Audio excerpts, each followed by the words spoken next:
Hare Krishna, welcome to your channel the way of love. तो CLAT PG 2024 का result आ गया है। तो अब हम ये देखेंगे कि रिजल्ट आने के बाद आपको क्या करना है। यहाँ पे मैं दोनों एस्पिरेंट्स की बात करूँगी, जिनकी अच्छी रैंक आई है और जिनका क्वालिफाई नहीं हो पाया, आई मीन जिनकी बेकार रैंक आई है। अब इस थॉट के ऊपर चर्न करना बंद कर दो कि बेकार आया अच्छा आया है। It's time to be in action, है ना। दोनों ही लोगों के लिए, जितने भी एस्पिरेंट्स हैं उन सब एस्पिरेंट्स के लिए ये टाइम है कि इन्हें कुछ करना है इस टाइम। ना यू कांट सिट। पहले तो ये था कि प्रिपरेशन कर रहे थे, एग्ज़ाम दिया, अब आपको एक्चुअली में काम करना है। देखो, इस वजह से लो मत फील करना कि मैंने इतनी प्रिपरेशन करी और ऐसा रिजल्ट आया। I totally understand. ऐसा होता है कि जो हमने मिस कर दिया, क्या पता सिर्फ वही आ गया हो। बहुत सारी ऐसी चीज़ें होती हैं, ठीक है। क्या पता बाय मिस्टेक, मैंने देखा है कुछ स्टूडेंट्स को इतना मतलब उस टाइम इतना परेशान रहते हैं कि गलत ऑप्शन पे टिक कर देते हैं सही आंसर पता होते हुए भी। तो जो आपकी प्रैक्टिस से, जो आपका हार्डवर्क है, जो आपकी कैपेबिलिटीज़ है और रिजल्ट के बीच में किसी भी तरीके का नेक्सेस नहीं है माय डियर वंस, है ना। तो अब देखते हैं हम आगे करना क्या है। परेशान नहीं होना। आप परेशान हो रहे डेट मीन्स आप पीछे जा रहे हो, नो नीड, ठीक है। हार्ट बीट होती है ना, उसमें एक रिदम होता है ना, हाई एंड लो का। तो लाइफ में भी रिदम रहनी चाहिए। स्ट्रेट हो गया तो हार्ट बीट की जो रिदम है स्ट्रेट हो गई तो क्या होगा, है ना। तो ऐसे ही लाइफ के साथ है। तो अब मैं दोनों स्टूडेंट्स के लिए बात करती हूँ। This is going to be very practical, ठीक है। कि ऐसे नहीं कि आप, मैं ये नहीं बोलूँगी कि आपको कि कोई बात नहीं कोई बात नहीं, we will talk about practical things, आप क्या कर सकते हैं। तो सबसे पहले हम उन एस्पिरेंट्स की बात करते हैं जिनकी अच्छी रैंक आई है, ठीक है। तो उनके लिए क्या, उनको आगे कैसे क्या करना है, उनको कैसे इस प्रोसेस में रहना है। तो क्लैट पीजी देने के पीछे का रीज़न सबका अलग अलग हो सकता है। किसी ने पीएसयूज़ के लिए दिया होगा, है ना। किसी ने एलएलएम में एडमिशन लेने के लिए, मतलब एनएलयूज़ में जाने के लिए, और किसी ने जैक के लिए दिया होगा। तो सबके अपने रीजंस होंगे। तो जिसने पीएसयूज़ में जाने के लिए किया है, तो वो लोग देख सकते हैं, जिस भी पीएसयूज़ में वो लोग इंटरेस्टेड है ना, उनकी वेबसाइट वगैरह जाके चेक करें, वो लोग ये सब काम कर सकते हैं, ठीक है। तो ऐसा कोई एक यूनिफाइड रूल नहीं है कि ऐसे ही पीएसयूज़ में अप्लाई करना है, ठीक है। लेकिन अगर हम लोग बात करें एलएलएम का, है ना, तो उसमें एक यूनिफाइड रूल है। क्योंकि जो क्लैट पीजी है बेसिकली मेजरली तो इसीलिए है कि एलएलएम करने के लिए एनएलयूज़ में, है ना। तो एक प्रॉपर मैनुअल होता है, उस मैनुअल में सारी डायरेक्शंस रहते हैं कैसे क्या करना है। तो अब जिनका क्लियर हुआ है उनको मेल आएगा सबके पास, ठीक है। उनके पास मेल आएगा, मेल में ये होगा कि you are invited for an counselling process. अब काउंसलिंग प्रोसेस में आप लोग इन्वाइटेड है, तो इसका मतलब ये नहीं है कि आपको पक्के से ही कोई एनएलयू मिलेगा। जितनी सीट्स रहती हैं उससे 3 टाइम्स ज़्यादा स्टूडेंट को इन्वाइट किया जाता है। अब मैं ये कहूँगी, देखो, जो कुछ एक अमाउंट लेते हैं काउंसलिंग प्रोसेस के लिए, अगर अनरिजर्व कैटेगरी के लिए आई थिंक 30,000 है, और जो रिजर्व कैटेगरी के लिए 20,000 है। तो वो जो फ़ी रहती है वो रिफंडेबल रहती है, तो आप अप्लाई कर सकते हो। अगर आपका रैंक अच्छी नहीं भी है ना, लेकिन आप चाहते हो कि आपको एनएलयू का टैग मिले, there are many people who just want the tag of NLU. होते हैं कई लोग जिनको लिटिगेशन करना होता है, बट दे वांट कि हमारे पास एक मास्टर्स डिग्री हो, है ना। उनको मतलब बेसिकली एलएलएम से ज़्यादा मतलब नहीं रहता, उन्हें बस ये रहता है कि मेरे पास एक क्वालिफाइड डिग्री हो, है ना। ऐसा नहीं है कि हमें अकेडमिक्स में जाना है, कुछ नहीं, बस they just want a degree. तो और आपको एनएलयू का टैग चाहिए, तो आपकी रैंक इतनी अच्छी भी नहीं है, तो मैं कहूँगी you can apply for it, okay. We never know कि कब क्या आपको मिल जाए। अब एक पूरा कैलेंडर रहता है, प्रॉपर मैनुअल होगा, उसमें आपको बताएंगे कि आपको क्या क्या करना है। ऐसा नहीं है कि आपको जाके कोई यूट्यूब वीडियो स्क्रॉल करनी है, आपको नेट पे जाके सर्च करना, no, they will provide a proper manual. आपको उस मैनुअल के हिसाब से ही चलना है और कहीं और तो भागने की ज़रूरत नहीं है। कंसोर्टियम बहुत ज़्यादा मतलब अरेंज्ड है, मतलब बहुत ऑर्गेनाइज्ड है ना। कोई आपको डिफ़िकल्टी फेस नहीं करनी होगी, ट्रस्ट मी, बहुत स्मूथ प्रोसेस है। अब क्या होगा, यहाँ पे एक पूरा कैलेंडर होगा, उस कैलेंडर में बता दिया जाएगा कि जो काउंसलिंग होती है राउंड्स में होती है। आई थिंक पिछली बार 5 या 6 राउंड्स थे, तो ऐसे ही करके इस बार भी राउंड्स होंगे, ठीक है। हर एक राउंड में जो है स्टूडेंट के नाम होते हैं। अब ऐसा हो सकता है कि पहले राउंड में आपका नाम ना है, आपकी रैंक अच्छी नहीं है, तो दूसरे में भी ना है, तीसरे में भी ना है। कुछ स्टूडेंट्स ऐसे होते हैं उनका सिर्फ लास्ट राउंड में ही नाम आता है। और ये जो प्रोसेस है महीनों का समय लगाता है। और आपकी रैंक अच्छी नहीं है, ठीक है, इतनी ज़्यादा एक्सपेक्टेशन मत लगाओ। आपने जस्ट फॉर द मतलब अप्लाई करने के लिए अपने अप्लाई कर दिया है, आप अपना लक गेम ट्राई कर रहे हो, डेट्स इट। इतनी ज़्यादा होप मत लगाओ, वरना हर बार आप देखोगे रिजल्ट और देखोगे कि आपका नहीं, आपको कोई कॉलेज अलॉट हो रहा है, so you will be all परेशान, है ना। तो वो करने की ज़रूरत नहीं है। और हमेशा परेशान होने की, बार बार देखोगे ना, बार बार डिमोटिवेट होगे, डोंट डू दैट। पता है हमें तो एकदम ऐसे कोई चीज़ छुपी थोड़ी है, एवरीथिंग इज़ वेरी ट्रांसपेरेंट। आपने देखा आपकी रैंक, खुद आइडिया लग जाएगा कि नहीं नहीं नहीं, इसमें तो नहीं हो सकता, we are just playing a luck game, ठीक है।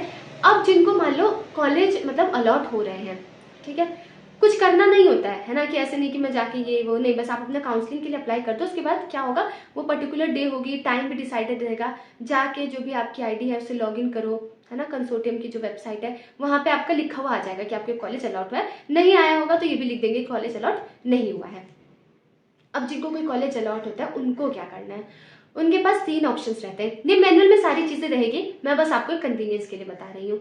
या तो आप फ्रीज कर सकते हैं, या आप फ्लोट कर सकते हैं, आप एग्जिट कर सकते हैं। फ्रीज मतलब लेट्स से फॉर एग्जांपल आपका एनएलयू बैंगलोर मिल गया तो आप उसे फ्रीज कर लेंगे। अगला ऑप्शन है कि आप उसे फ्लोट कर सकते हैं। आपको कोई एनएलयू मिला, आपको पसंद नहीं है एनएलयू, तो आप क्या कर सकते हैं, किसी और जो अच्छी रैंकिंग का एनएलयू आप उसके लिए अप्लाई कर सकते हैं। होता है कुछ एनएलयूज होते हैं टियर 2 के होते हैं, हम टेलिंग बहुत सारे स्टूडेंट्स ऐसे होते हैं टियर 2 के एनएलयू होते हैं, उनको अच्छा और एनएलयूज मिल रहे होते हैं, लेकिन वो टियर 2 वाले एनएलयू में रहते हैं। क्यों? क्योंकि शायद उनके घर के पास होता है, या फिर मतलब सबका अपना अपना होता है, या फिर उनको किसी पर्टिकुलर सब्जेक्ट में स्पेशलाइजेशन चाहिए, तो उन्हें लगता है कि इस एनएलयू का ज़्यादा बेटर है। तो मतलब सबका अपना अपना होता है ना। तो इट्स टोटली ऑन यू। ऐसा नहीं है कि सब फ्लोट ही करेंगे, वैसे मेजॉरिटी फ्लोट ही करते हैं, बट इट्स ऑन यू।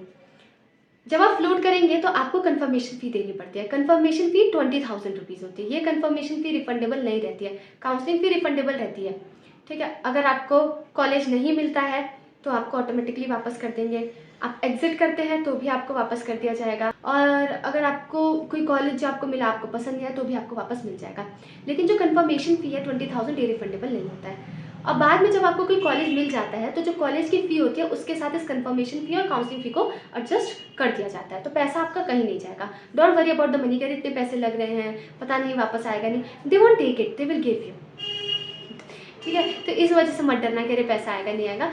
मैं देखती हूँ बहुत बच्चे इस वजह से पैनिक करते हैं। You will get your money. I know जो अमाउंट होता है इट्स नॉट कोई कम अमाउंट नहीं है।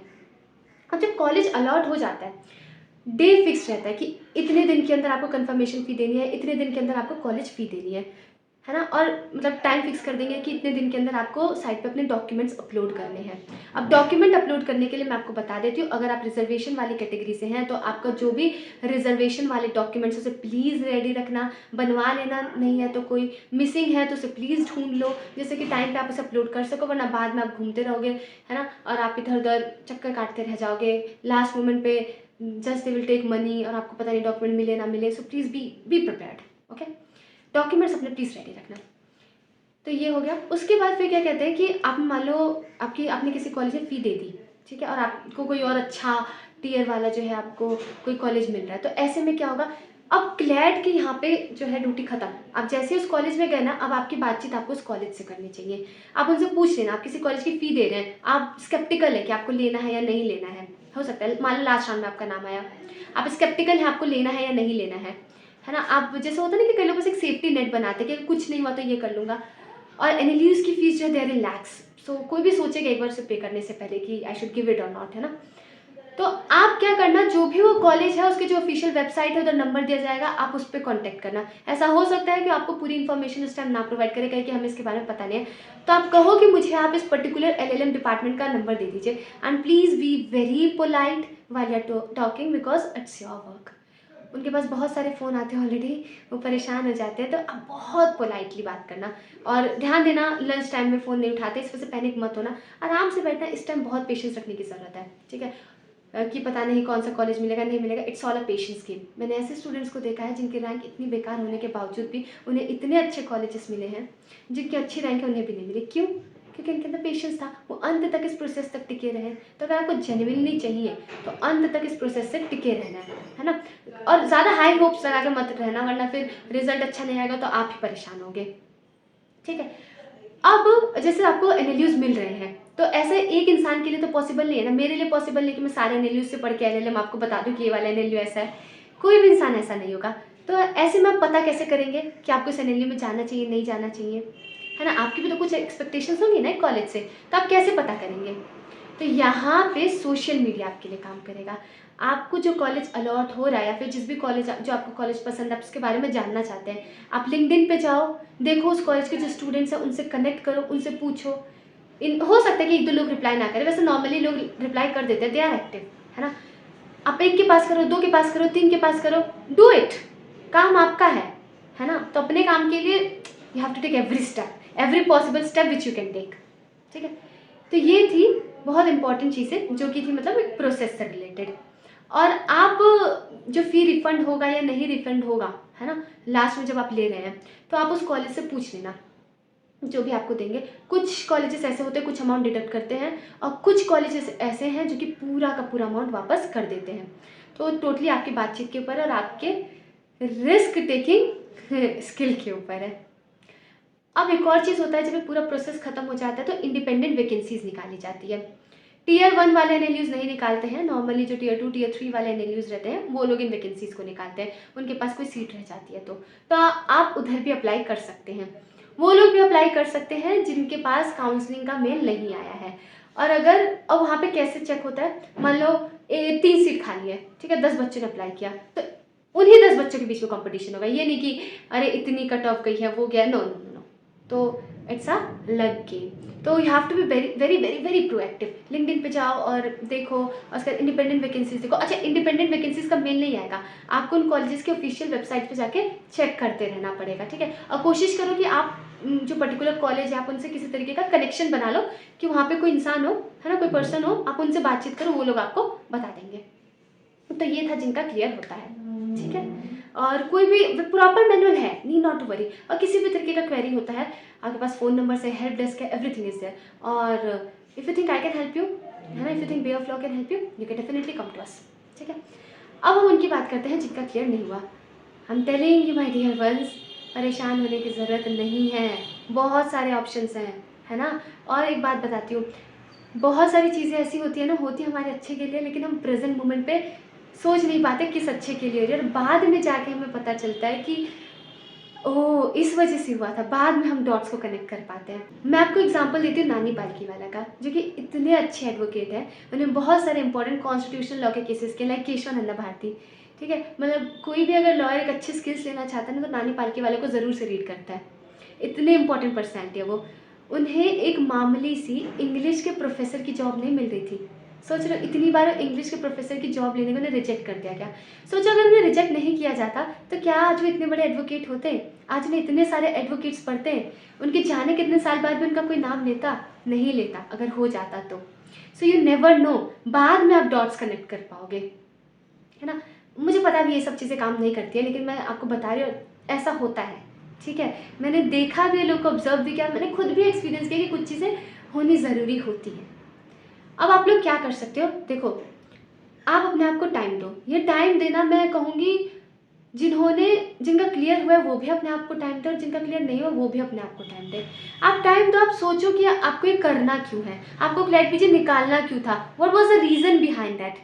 अगर आप ये नहीं सोचेंगे, है ना, तो आप क्या करोगे, बस आप भीड़ को देखोगे, देखो कि यहाँ पे लोग हैं, वहाँ पे लोग हैं, आप बस उन्हें फॉलो करते जाओगे, एंड लॉन्ग रन में आप टूट जाओगे बीच में, you will stop there itself. अगर कोई स्ट्रॉन्ग मोटिवेशन नहीं है उस चीज़ के पीछे, you will stop there itself, खत्म कहानी।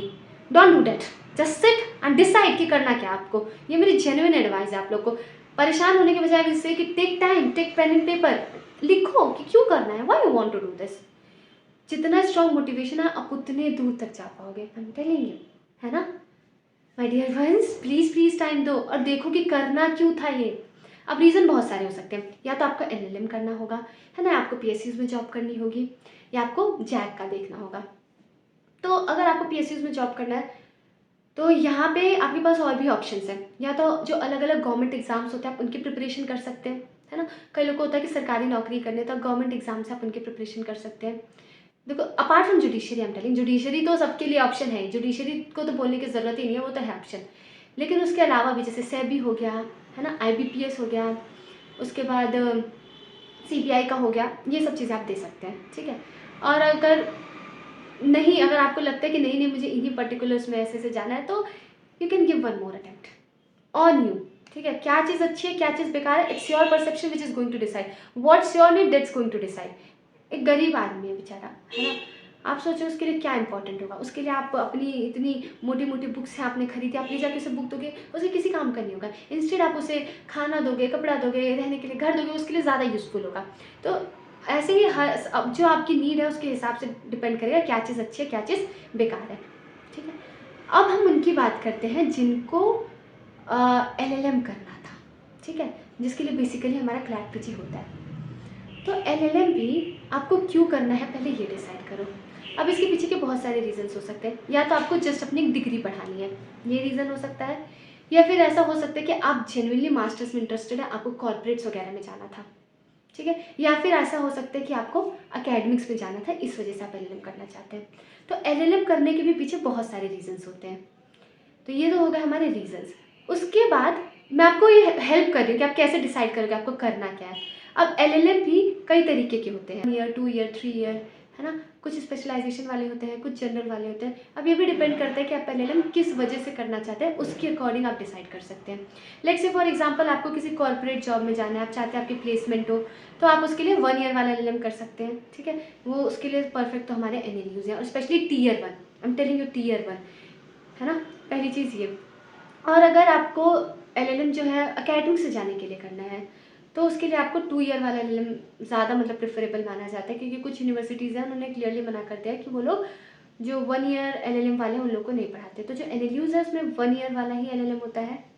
2 ईयर वाला एलएलएम आपको सेंट्रल स्टेट यूनिवर्सिटीज़ में मिलता है, लाइक आपको दिल्ली यूनिवर्सिटी, बीएचयू, पीबीयू, है ना?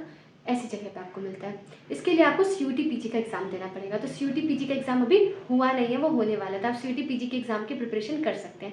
लेट्स से फॉर एग्ज़ाम्पल आप किसी गवर्नमेंट एग्ज़ाम की प्रिपरेशन कर रहे हैं, लेकिन आप अपना प्लान बी रखना चाहते हैं कुछ, उसके लिए आप अपना जो है एलएलएम करना चाहते हैं। तो उसके लिए बेस्ट ऑप्शन इज़ आप सीयूटी पीजी दो, आप दिल्ली यूनिवर्सिटी, बीएचयू मतलब इन सब में अप्लाई करो, ठीक है? क्योंकि आप इसके साथ साथ गवर्नमेंट एग्ज़ाम्स की प्रिपरेशन कर सकते हैं। क्योंकि अगर आप सोच रहे हो कि मैं किसी एनएलयू में जाऊँ और उसके बाद मैं किसी गवर्नमेंट एग्ज़ाम की प्रिपरेशन करूँ, तो it's not going to be easy process, क्योंकि उन लोगों का जो एक तो 1 साल का कोर्स रहता है, तो बहुत ज़्यादा मतलब वो अपने सिलेबस को लेके बहुत ज़्यादा ओरिएंटेड रहते हैं। मतलब it's not a easy process, बहुत ज़्यादा टाइम आपका कॉलेज में लगता है। जो कॉलेज में आपको मतलब जो भी आपको पर्टिकुलर काम मिल रहा है, जो भी मिल रहा है, वो सारा टाइम आपको वहाँ पे लग जाएगा, आप प्रिपरेशन नहीं कर पाएँगे। आप ये सोचेंगे कि मैं 1 साल वाला एलएलएम कर लूँ, साथ में प्रिपरेशन भी करता रहूँगा, that's not a possible thing, ठीक है? अगर आपको प्रिपरेशन करनी है, गवर्नमेंट एग्ज़ाम निकालना है, तो मेरे हिसाब से ऐसा नहीं है कि इधर भी आपको एलएलएम में आपको पूरी छूट मिलेगी, नहीं। लेकिन आपको टाइम मिल जाएगा, ठीक है? और एक और चीज़ ये होती है, सपोज़ आप किसी गवर्नमेंट एग्ज़ाम की तैयारी कर रहे हैं, तो मेरे हिसाब से आप जनरल वाला एलएलएम करो। जनरल वाला एलएलएम क्यों? क्योंकि अगर आप कोई स्पेशलाइज़ेशन कर रहे हो, लेट्स से फॉर एग्ज़ाम्पल आपको जुडिशरी देना है ना? तो आप स्पेशलाइज़ेशन कर रहे हो, मान लो कॉर्पोरेट लॉ में, तो कितने वेज़ आपके अलग हो जाएँगे, आप ये सोचो। प्लान ए और प्लान बी, कोशिश करो कि आपस में थोड़े मिलते-जुलते हों। ऐसा मत करना कि आपका प्लान बी इस डायरेक्शन मतलब 180 डिग्रीज़ पे हो, है ना? कि एक इधर है, एक इधर है। नो, नो, नो, ऐसा नहीं, ठीक है?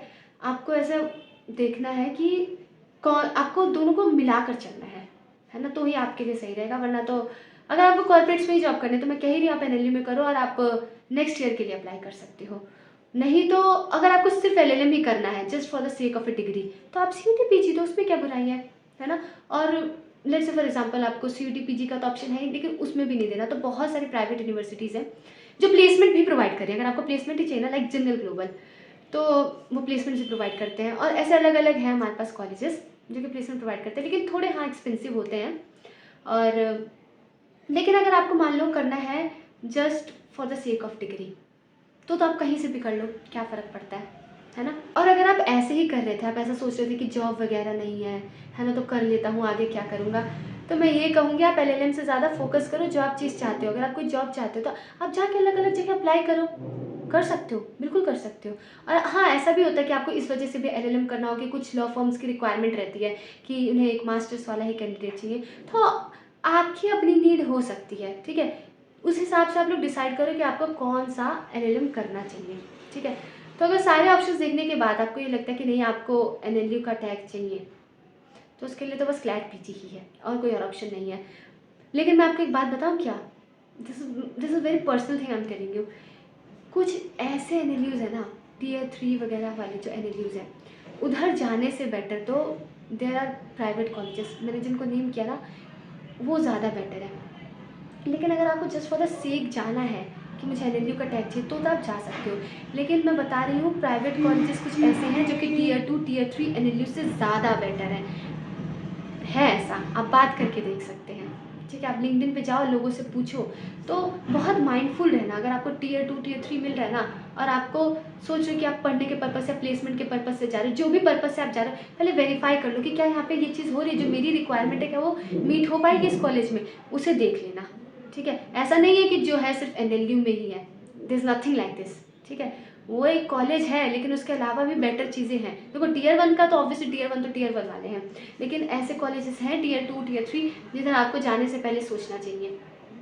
ठीक है? मैंने देखा है बहुत बच्चों को एनएलयू मिल गया, लेकिन उनके घर से बहुत दूर है, टियर 2, टियर 3 का है, तो वो नहीं गए। मैंने देखा है ऐसे स्टूडेंट्स को, छोड़ते हुए भी देखा है ना? इट्स नॉट लाइक दिस कि आपको एनएलयू मिल जाएगा तो आप निकलते ही you will be some different kind of personality.